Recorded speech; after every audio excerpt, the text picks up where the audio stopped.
I'm Gilbert Cruz, editor of the New York Times Book Review, and this is the Book Review Podcast.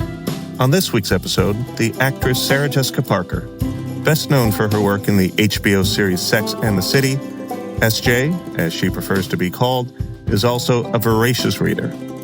So much so that she is now involved with her second book imprint, SJP Lit. She took time away from filming the new season of her show And Just Like That to talk about how she got involved in the publishing industry, as well as some of her choices for the Book Review's recent 21st Century Books poll. Let's turn to that conversation now. Sarah Jessica Parker, welcome to the Book Review Podcast. Thank you. Thank you so much for having me. It's a real honor as a listener. So thank you for allowing me to be a visitor, an interviewer. It's wonderful to have you here. So, SJ, you obviously are known as an actor on the small screen, the big screen, the stage, for those of us who have been lucky to see you on Broadway. Tell us a little bit about your entry into the publishing world. The reason that you're on this podcast is not just because you are a book enthusiast and a book evangelist, which you are, but also because you're actually part of the publishing industry now. So how did that start? It was a peculiar entry, and I should say that I did not feel deserving even of the inquiry. I happened to be at a luncheon that was also attended by Molly Stern, who at the time was big fancy editor at Crown and was looking over a smaller imprint called Hogarth, which I know you're familiar with and that I loved. And she came to say hello because she had seen me photographed carrying a book by one of her authors, Gillian Flynn. This was in the beautiful storm that was Gone Girl, and came to say hello because she happened to be with the author herself. And we started talking about books very quickly in a very surfacey way. And I, for some strange reason, mentioned that I had been trying to get my hands on a book that was yet to be published here in the States. And I had been combing strange and obscure book websites and chats. And she asked me the name of the book. And I said, it's a book by this gentleman named Herman Koch, and it's called The Dinner. And she said, that's my book. And I said, oh my gosh, do you think I could get a copy when it's ready to publish? And we exchanged details. And she sent me very soon after that a stack of books. Among them was, of course, The Dinner. But somewhere in the middle of that stack was a book that was yet to be published. I think it was probably 6 months out from its publishing date. And it was called A Constellation of Vital Phenomenon. And after having pursued The Dinner for so long, I'm confounded as to why I passed up the opportunity to read that book right away and reached for A Constellation of Vital Phenomenon. And about 40 pages in, I was just gobsmacked. I really couldn't get over what I was reading. And I was mystified by how this author, who was unknown to me, had come to create what I thought was such a huge achievement. And so I reached out to Molly and said, I don't know if there's anything I could ever do for this book, but it's about Chechnya and pre-post mid-war. And that might be a tough subject for people to understand. And if there's anything I can do to support this book. And we, from there, started a book club, reading just unpublished books, specifically literary fiction books that we wanted to be able to talk about in advance. And it was this wonderful, very diverse group of people from all walks of life, and spent about 2 years doing that, which was amazing. Anthony Marra did come to that book club. And the author of Constellation. Yes, the brilliant author of Constellation of Vital Phenomenon. And about 2 years into that, Molly said, I'd like to talk to you about publishing books. And I thought she was mad and said, I didn't go to college. I barely graduated high school and I have no business. And she said, no, maybe you do. And this is how it could work. And this is how you could feel ready. And these are the great folks that you would work alongside, who you could learn from. And all I want to do is learn, perhaps because I didn't have a very robust formal education. And so there I was in the publishing world. And the first imprint was inside Hogarth. It was SJP for Hogarth. And that's how I started. And it's been, as you can imagine, an extraordinary and privileged experience. Okay, I have so many questions that I have to back up to the beginning here. So you're photographed with the great book, Gone Girl by Gillian Flynn. Yes. My first question, and I was going to save this question till later, but is it weird? I'm not going to ask you if it's weird to be photographed because you've been photographed for much of your life, but is it weird to be photographed with an object of your enthusiasm like this? You were seen carrying around books. You're often seen carrying around books. And you're like an endorsement. You're like, I know people are taking pictures of me, so I have this book because this book is good. Well, I've come to realize it can be that relationship now. I mostly try to not be aware of people taking photographs of me. That's healthy. But I figured that was the healthiest approach. And I didn't know that there was a photograph of me walking around with Gillian's book. And in fact, I felt like I was late to that book because I tend to, if a book gets a huge amount of attention and it has a sort of commercial life, I usually wait. I am not someone who reaches for that because I feel like I'm going to get caught up in everybody else's conversations and I won't have my own with the book or the author. So Gillian's book was very unusual. That is not a typical book for me. And now I know that when I'm sitting on a set, I'm always reading if I'm not shooting. It's just my best approach to summoning calm in the midst of chaos. I just read, which seems counter to what I do, but it helps me actually stay in the work. So I know now that there are paparazzi, and if I'm reading a book and it's photographed, I'm not certain how it's going to be disseminated into the world, but I hope it's not something the author objects to. I can't imagine any author, I could be wrong, objecting to a nice sort of like piece of endorsement or recommendation like that. So you are a busy person, but yet you said, sure, I can make room in my life for starting an imprint at a major American publisher the first time. Now you have a second imprint, which we can talk about, but what went into the decision to jump from I'm a reader, I love books, I'm an enthusiast, to, well, I'm going to sort of be a little piece of the business now? Well, I asked a lot of questions. Mostly, I tried to make a pretty clear declaration that I did not feel that I was capable. And there were these great, incredible editors and line editors inside Hogarth. And I just kept saying, but can I learn? Is there time for me to learn? Because if there's not, then I don't really think that I have any business working alongside a writer who potentially has spent the last decade working on a book. It just felt too fragile and important a moment in a writer's life for me to be imposing myself. And they just kept saying to me, no, you have to remember your own relationship with books and how you feel and how you want to support books and authors. So I just tried to follow the rules and understand the business model and find a first great book to publish and do right by that author. And we were very fortunate in that this manuscript came to us from this young writer who had just left the Iowa Writers Workshop. I was very familiar with that and what that's produced over the years, the decades. And she was coming to us out of the Andrew Wiley agency, which was also a big deal. And I read this manuscript and I was madly in love with it. And we pleaded our case and we were given this opportunity, and thus began this journey of, I hate the word journey, but it has been. And I just keep learning. And I think every time I feel ill-equipped, I just recommit to the idea of what books have meant to me since, my entire life, literally my entire life, and how I can help an author. And I leave the stuff that is related to important notes and adjustments and editorial decisions to those who have spent their professional life doing that. I feel like I'm sensing an undertone, and you can totally correct me if I'm wrong. When you first jumped into this, were you concerned about, am I being a dilettante? Am Yes. I being a celebrity poser by using my name? And I don't know anything about this. And I don't want people to think that I'm doing this because of whatever reason. I'm doing it because I love books. It remains a concern. And every year we do this whistle stop of going to literary agent's office and just reminding them the imprint and what we've published and who we're about to publish and the sort of mission of our particular imprint, because I think people have every right to assume those ideas, dilettante, not deserving, or like I said, ill-equipped.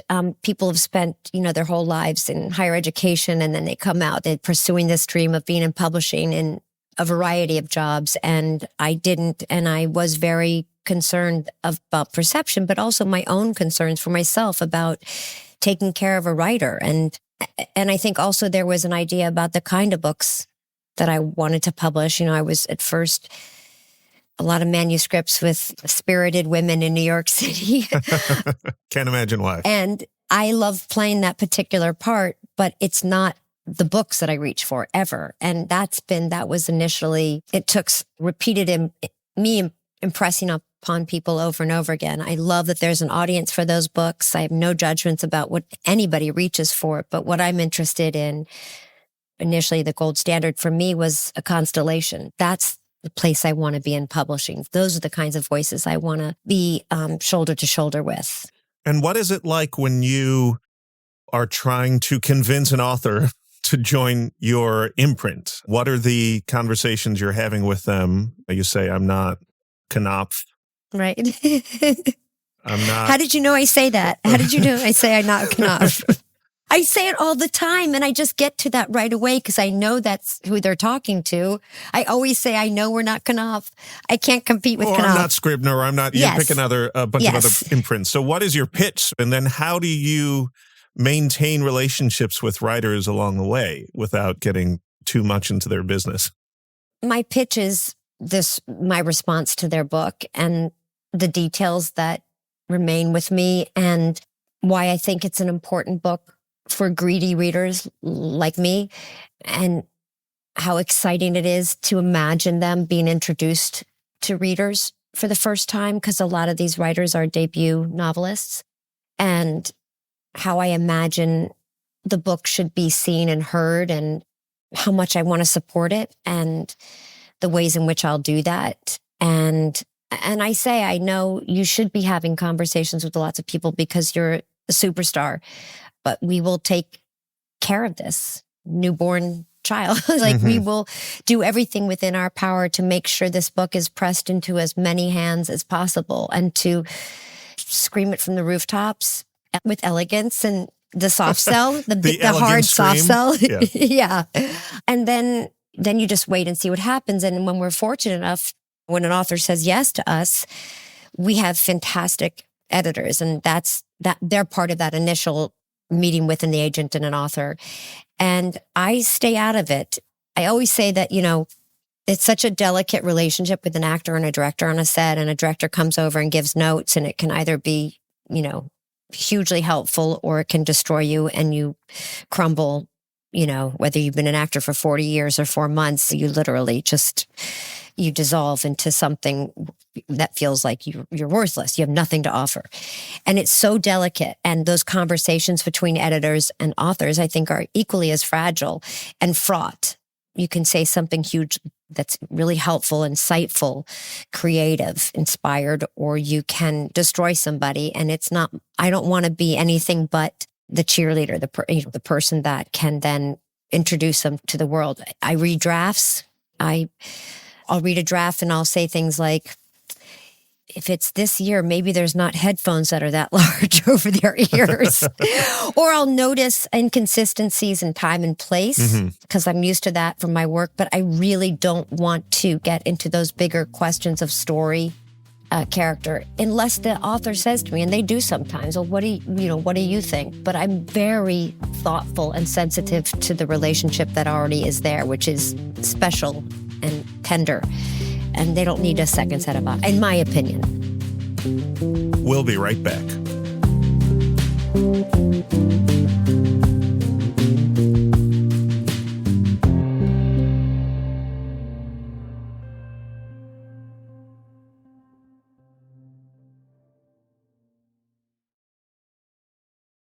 Welcome back. This is the Book Review Podcast, and I'm Gilbert Cruz. I'm joined this week by Sarah Jessica Parker, actor, enthusiast, publisher. She is here to talk about her book imprint. She's here to talk about reading. She's here to talk about what it's like to publish so many debut authors, and then maybe a little bit about what it was like to participate in our 100 best books of the 21st century poll. So, SJ, you live in a part of New York City, Greenwich Village, that has several literary landmarks, from the beautiful library to what used to be the dingy White Horse Tavern. Now it's a little fancier. Do you move among writers? As someone who just loves books as much as you do, what is it like to live in that village that sort of still has the air of old literature? I wish I moved among more writers, but I'd probably be lousy company because I would be a mess and tongue-tied. But yes, I'm pretty aware of the literary history that is a big part of the fabric of the West Village and Greenwich Village. My husband was born and raised in the West Village, or in Greenwich Village, actually. Well, he came home in swaddling. His parents were artists. They had a rent-controlled apartment, and so he grew up right there. And so he's never lived north of the street we live now, which is quite low, I should say. But we also have, I know you know that we have Three Lives bookstore, which is, I think, has added to our literary history. Three Lives is one of the great bookstores. There are many great bookstores in New York and America and the world. And I do find myself, however, gravitating almost without thinking towards Three Lives whenever I'm down there, and you walk in and the creak of the floorboards and the smell, and it's a tiny place, but there's something about it being so tiny that also makes it feel warm and intimate, particularly when it gets cold out. Yeah, it's a wonderful bookstore, and Toby is the owner, and he's beloved not just in the radius that surrounds and gets to call itself this part of Manhattan, but people come from all over just to be in that store. But every person that works there is so informed. They're wonderful at recommending books and introducing their customers to new writers or writers they've not heard of. And they have an amazing, I'm sure you get it, that newsletter that comes out. I think it comes out about 3 or 4 times a year, and it's heaven sent. So we have readers in this part of town. It's really exciting. And we have an amazing public library. It's the Jefferson Market branch, and it is absolutely fantastic. And they've been holding up in the crosshairs of cuts and big slashes in budgets. So we're very lucky that we have such support for readers in this community. That's the one. It sort of looks like it has a turret on the top as you're walking up. It was a women's house. It's 6th Avenue and Greenwich Avenue, and it was the Women's House of Detention, I think around the turn of the century initially, yeah. I've lived in New York my entire life. I've never been inside the Jefferson Oh, it's wonderful. Library. It's fantastic. So, what am I doing? Oh, someday. It's not going anywhere. Please God, it's not going anywhere. So at least you can go Monday through Friday if, we get our weekend hours cut, which I think we will.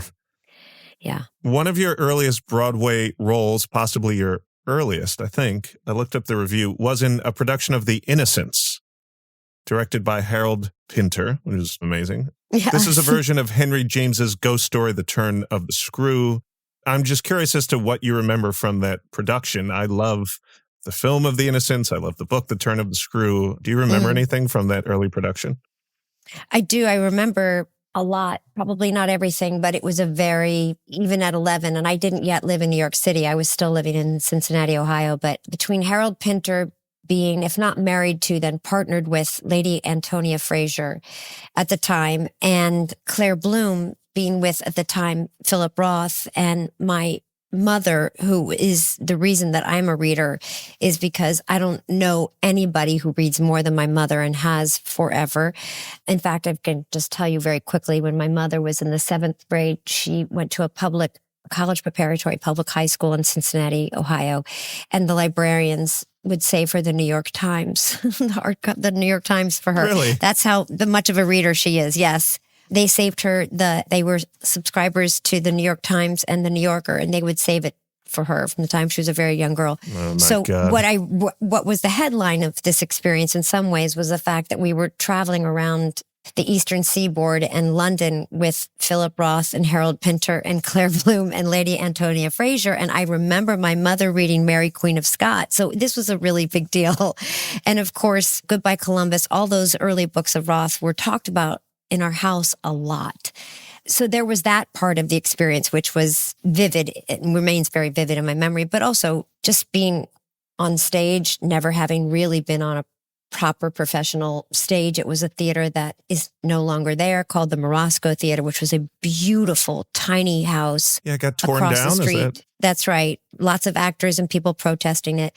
And also an amazing director who was so good to me and thoughtful, and Claire Bloom, who became, for me, like a real idol, like what I really know what that word to mean now. She was just exquisite, and her voice, the tone of her voice, the quality, her enunciation, her preparation. She would invite me to her dressing room and let me sit there, and wanted me to sit there and watch her get ready in the evening. And it was just though it wasn't a great success or a success at all, it was, of course, in many ways a success, because it taught me a lot, and I got to work with extraordinary people. I have to ask, because this is the book review podcast, did you ever, as an 11-year-old, talk to Philip Roth? Oh, I'm sure we exchanged pleasantries. And in fact, That seems safe. Yes, well, I was only 11, and I don't know what else I could have contributed to a conversation. But I will say that my father, for whom I'm named, Parker, my parents were divorced when I was pretty young. He was a poet. He was a writer at the Iowa Writers Workshop. And he was born and raised in Brooklyn, New York. And I think my mother had a thing in her head about, well, he's sort of Philip Roth. Basically the same. Yeah. But I knew who he was. Like, nobody had to say Philip Roth, goodbye. Like, he was a name in our home, Mm-hmm. but I don't know that I said more. And he wasn't with us. We were on the road. In those days you went out of town for out-of-town tryouts. So we were in Boston and Philadelphia. And I don't really recall if Philip Roth visited much, but I do recall meeting him for sure. Now, plays, again, I think in their own way are literature. Do you read a lot of books? Do you ever read plays when you're not working on one or in rehearsal for one? I do every now and then. My mother actually just got me a copy of, because I never saw the Jez Butterworth play, the first one, Jerusalem. Yeah, the one, yes. The Yes, one that I Mark didn't see Rylance that. was in. That's right. I didn't see that. I don't know why, but so my mother actually, as a gift, bought me a copy of the play. So I will read that play. I love reading Chekhov, but I think I love reading Chekhov because it's a book. But I don't read plays the way I used to when I was auditioning more. So you joined the world of publishing when you were at SJP for Hogarth. You followed Molly over to Zando, where she is now, and now you have SJP Lit. What have you learned about publishing that was new to you, or that was surprising to you, and that maybe who people who've never been in publishing but listen to this podcast would be like, that's very interesting? I don't think that I understood the real business side of it. I didn't understand how books in people's lives have changed, how hard it is to get books into people's hands. Mm-hmm. As a reader, and as someone who just pays attention to books, you think you're part of a pretty big party. There used to be ads in the paper for books. Like, books seemed like they were part of people's lives. We all read differently. I didn't want to read what that person was reading. They didn't want to read what I was reading, but we all shared this thing. You read. I had no idea how costs, and then of course COVID happened, and how that changed. Like, the business of publishing, the business of books was a revelation to me. Mm-hmm. And to witness the shrinking of it, this company is being absorbed into that company. I'm much more aware. I read all of that now. There was just, I think, an article in the Times about Ms. Author joining. She was at Knopf. She left Knopf. Now she's got to start a brand new imprint inside Knopf. Like, all of that stuff, I wouldn't have paid attention to. The game of chess inside publishing would have meant nothing to me. It would have felt like trying to understand the world of brandy. I don't know what brandy, like, you can drink it, but that doesn't mean you have any idea of the supply chain or anything else. And that's what I've learned, I think, most is it's been a hard time for this business. And I think it makes me very thoughtful when we're buying books. I'm always asking, can we afford this? Can we afford this? Because you want a writer to be paid but you also want to remain in business. You don't want to have to think of everything as like a commercial possibility. You can hope that it has success. The numbers just were not part of my thinking when I went to a bookstore. Yeah. I imagine as in the field that you've been in for so long now, it's the merger of, or the combination of art and commerce. That is the only way that these things are able to exist. Exactly. Yeah. And we've all seen it. Those of us who are paying attention, we've seen it obviously at our other homes. I started working for and with HBO 25 years ago. I mean, that has changed entirely. That business, what surrounds it, its relationships, who owns it, who doesn't. It's amazing. But it too is having that same experience. But I knew that more, and I was invested, and I had stake. I was a stakeholder in some way, but I wasn't in books. I was just a reader. So SJ, at the end of July, SJP Lit will have published its 4th book. You have another one coming out this November, and this one is called They Dream in Gold. Without going too far into the plot, I was wondering if you could just give us a taste of why this one struck your fancy. What was it about the feel of this book that was so appealing to you? Well, it's once again an author who I was unfamiliar with, Mai Sanar, who was telling a very big story, and she did it. Gosh, she does it so beautifully, seemingly so effortlessly, and taking on really big themes. You could say the book is about diaspora, or you could say it's about music and the Black community in music in New York City in the late 60s. You could also say it's about a young girl discovering who she is as a woman, love, business. And so it seemed really disparate the way I'm describing it, but that's why I'm saying this is such a big achievement, is that it's just so seamlessly pulled together, and the story is epic. And it's these two young people meet, and where she takes us is breathtaking. And you feel wherever you are in this book that you have been yourself. And I've never been to Senegal. I didn't know that there was a Senegalese community in Switzerland. Like, I didn't know any of this. And it's all based on history and American culture and race and love and politics and sex. And it's just beautifully done by this young, exciting, important new American voice. Well, that one is They Dream in Gold. The author is Mai Sanar. We are going to walk towards the exit of this podcast by talking just for a minute or two about your participation in our poll. We sent you a poll asking you to pick 10 books that you thought were the best, however you define them, of the 21st century so far. And for some insane reason, you said yes. And then for some doubly crazy reason, you allowed us to publish your ballot, which was so wonderful to see. Anthony Mara on there. Of course, you love that book clearly so much. The Corrections, one of the great books of the century. I'm curious about so many of the picks on your list, and I want to ask you about one or two of them. But Sure. First, was it just an incredibly stressful thing to do?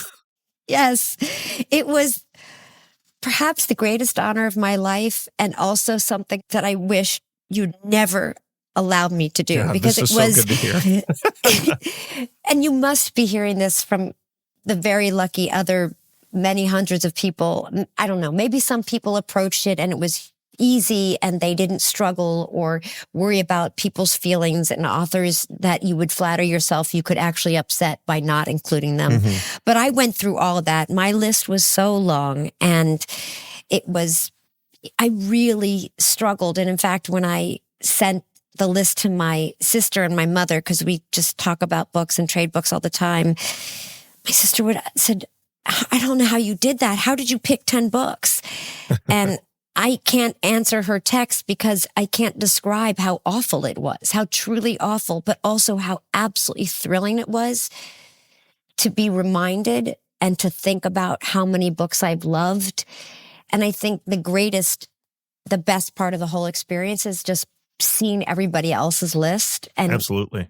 and learning and realizing all these books. I mean, I am a book hoarder anyway. I read reviews from all sorts of people, and I would say my photos are populated equally by children and covers of books. So it was a thrill and it was really hard to do, but I feel hugely grateful to have been asked and to ponder such a big deal. I don't know. Tell me a little bit about Say Nothing, because I believe you spend time in Ireland every year. And Say Nothing, for those who haven't read it, just a tremendous book by the journalist. He writes primarily for the New Yorker, Patrick Radden Keefe, about the Troubles, about that decades-long period of violence between Ireland and Northern Ireland. Why did that book resonate with you? I got that book initially from my husband, and it was barely out. I made sure I could get it in advance, meaning that I talked to the bookstore and I said, I've been reading and reading as I do. And I got it for him because we always talk about that period.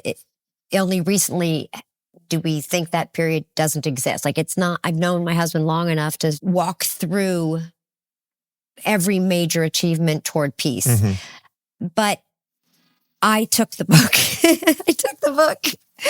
And he hadn't yet read it. And he was actually working in London, and it was with him. And I gave it to him to take. And I started reading it.